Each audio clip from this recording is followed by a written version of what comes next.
Good morning mga guys! Update lang natin guys kasi meron akong delivery. So titingnan natin yung ating freezer kasi punong-puno na.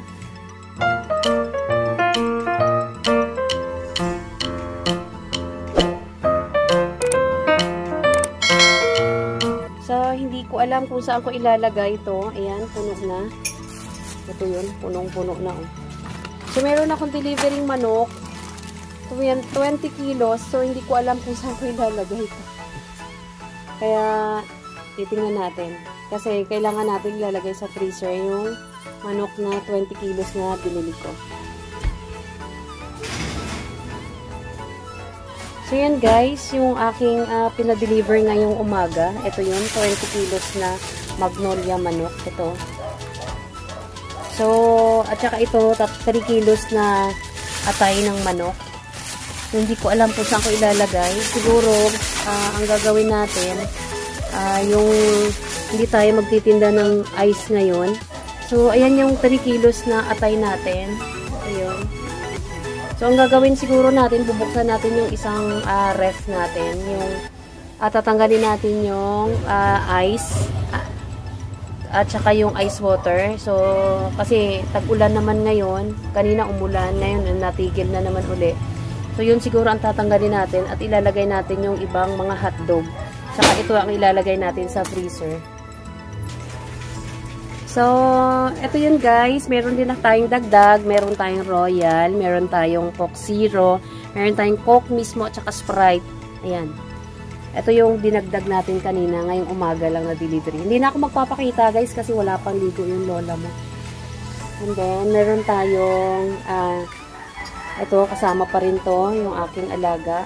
Tsaka ito yon 1.5, tigkakalahati lang kasi hindi naman masyadong mabenta. Para lang, pag may hinahanap yung customer, mayroon tayong maibibigay. So, kalakalahati lang kasi nai-stock lang din naman na medyo matagal din maubos itong 1.5 natin. 'Di ba guys? Ito yun. Kalahating Sprite, kalahating Royal naman. And then, meron tayong Royal din. Ito yun. Kalahati din ang binili natin. Ito yun. At saka meron tayong Meron. Tender Juicy. Parabel. So, meron din tayong dinagdag kanina, guys. Ito, guava. Ayun, pinabili natin dun sa kaibigan natin. So, meron tayong 7 peraso. Malaki din ang tutubuin ito kasi 50 pieces ang laman, 27 pesos ang isang balot. So, ang tutubuin natin dito, ang 7 peraso is 120 pesos ang tutubuin natin. Mabilis maubos ito, guys. So, 'di ba? Ang ganda, dagdag kita, sobra. 'Di ba? Nakakatuwa. And then, meron tayong Mighty Green na pinabili. Ito 'yon, Mighty Green. And then, meron tayong maingay dito, guys, kasi gilid kasi ako ng kalsada. So, meron tayong Mighty Green, meron tayong ito Mighty Red, meron tayo, merong Marlboro, Blue, Red, Lights, at saka Fortune. So, ito yun, lahat ang pinadeliver natin. So, tinawag ko lang to sa aking friend na pinagkukuhanan ng mga ganito. So, nandito hinatid agad. Kasama yung ating manok na magnolia. At saka, meron tayong at saka may dinagdag pala tayo, guys. Ito yun. At saka ito yung halaga pala ng ating pinamili. Halos nasa ito, 1,440. Ito yun. And then, meron tayong, ito yung sa guava, 162 pesos. Ito yung lahat na pinamili natin. So, di ba nakakatuwa dahil kaya naman ang ating benta sa maghapon. So, ito yun guys, pakita ko sa inyo yung laman ng ating ref. Doon natin ilalagay yung ating hotdog muna. Gagawin natin guys, ito yun. Ito yung mga laman ng ating double door na sa taas. Ito yung sa freezer natin. So, ito, siguro tatanggalin natin to. And then, ito yung ipapalit natin yung mga hotdog dito. Kasi, itong yellow at saka yung ice tubig hindi naman masyado mabenta kasi umuulan na naman ngayon uli. Ito yun. Umuulan sa labas ulit ngayon. So, ito yung pamalit natin. Instead na ito, papalitan natin ng hotdog. Diba guys? Ang puno. So, di ba nakakatuwa dahil ang bilis maubos ng ating items. Di ba? Kaya ang ginagawa natin, halos araw-araw meron tayong bagong delivery. Di ba guys? Kaya yan lang ang tip ko sa mga kasari ko. Kung ano lang yung mabenta, yun lang ang babanatan nyo. Yun yung palagi nyo bibilhin. So, doble-doblehin nyo yun kasi ang bilis maubos. So, huwag kayo mag-stock ng hindi masyadong mabenta. Kasi, mahirap dahil may stock lang siya, hindi mo maruroling yung ating puhunan. So, yun lang guys.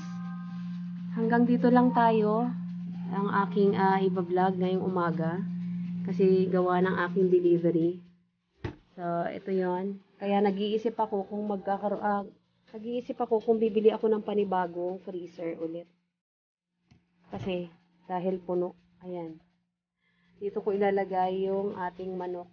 Kasi, ilalabas natin yung ibang mga manok na nag-a-ice na. So, ang gusto ko mangyari, bibili ako ng freezer na bago para nakahiwalay talaga itong mga hotdog natin. Para ang i-stock ko lang dito is yung manok at saka yung mga baboy. Yung mga karne ng baboy katulad ng liempo, pork chop at saka buto-buto natin. Dito natin ilalagay lang dahil mabilis din naman maubos. So, yun ang plano ko guys. Kaya mag-iipon ako muna pambili ng freezer. Yung pinakita ko na dati dun sa unang vlog ko eh. Yun yung bibili natin. So, papakita ko rin sa inyo guys kapag nabili ko na. So, para magkakaroon din kayo ng idea. Okay. So, may magpapa-Xerox guys. Ito, diba? Dagdag kita na rin yun ulit. So, hanggang dito na lang tayo guys. Good morning sa inyong lahat. At mag-ingat dahil tuloy-tuloy pa rin yung ulan natin. So, mag-ingat tayo kasi marami nagkakasipon ngayon, ubo, lagnat. So, keep safe sa inyong lahat. At mag-ingat palagi at laging magdasal, huwag kalimutan. At I love you all, guys. At saka yung hindi pa nakakapag-subscribe ng aking YouTube channel, please subscribe, Cherry Ledesma, para updated kayo dun sa aking mga videos. Bye-bye! Love you all. God bless!